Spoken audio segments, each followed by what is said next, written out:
Gentlemen, the hopes and dreams of an entire town are riding on your shoulders. You may never matter more than you do right now. It's time.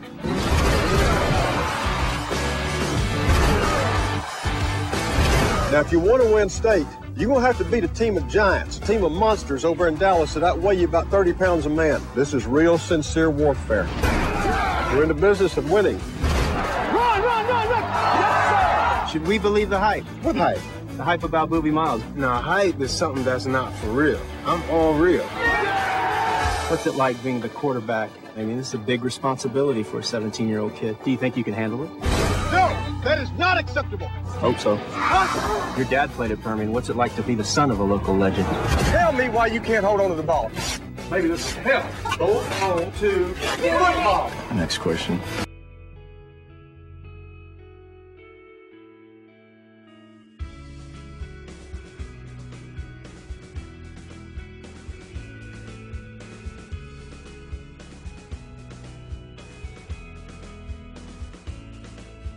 Hello, we did our presentation over the book Friday Night Lights.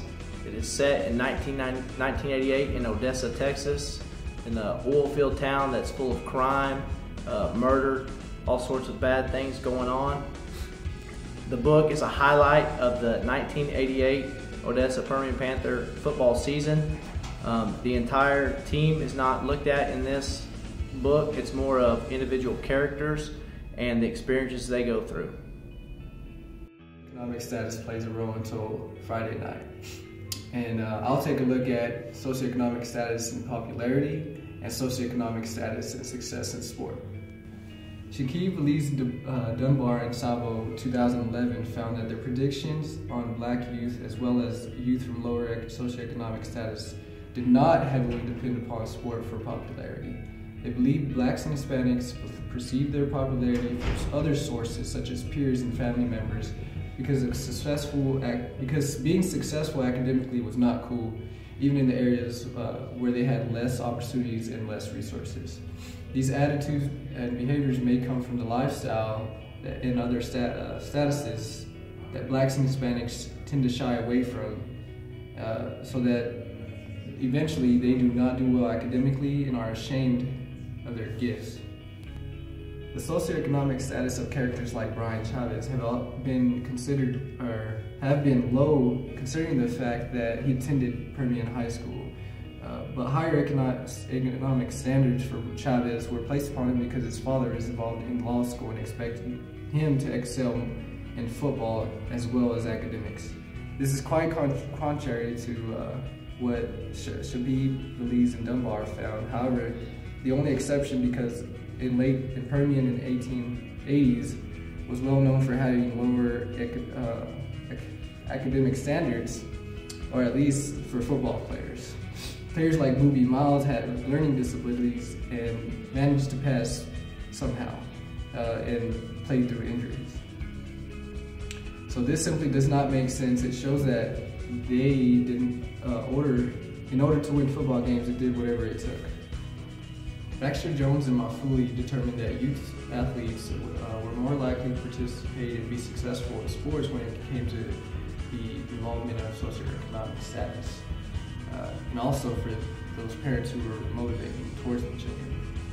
Coaches placed second to the parents in this study for helping children reach success, participation in high-level sports in more numbers, and athletes higher economic status, because it was believed that better finances provided better opportunities for children.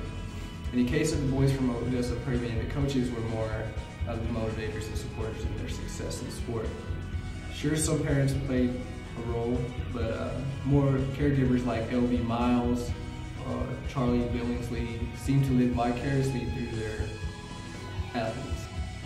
And this would not be considered very motivating. Rather, their socioeconomic status played a role that would be more motivating to get out of Odessa, Texas, and could also be the reason that they attended Permian instead of Odessa High, and would like to go to a major college or straight into the pros, especially for players like Booby Miles.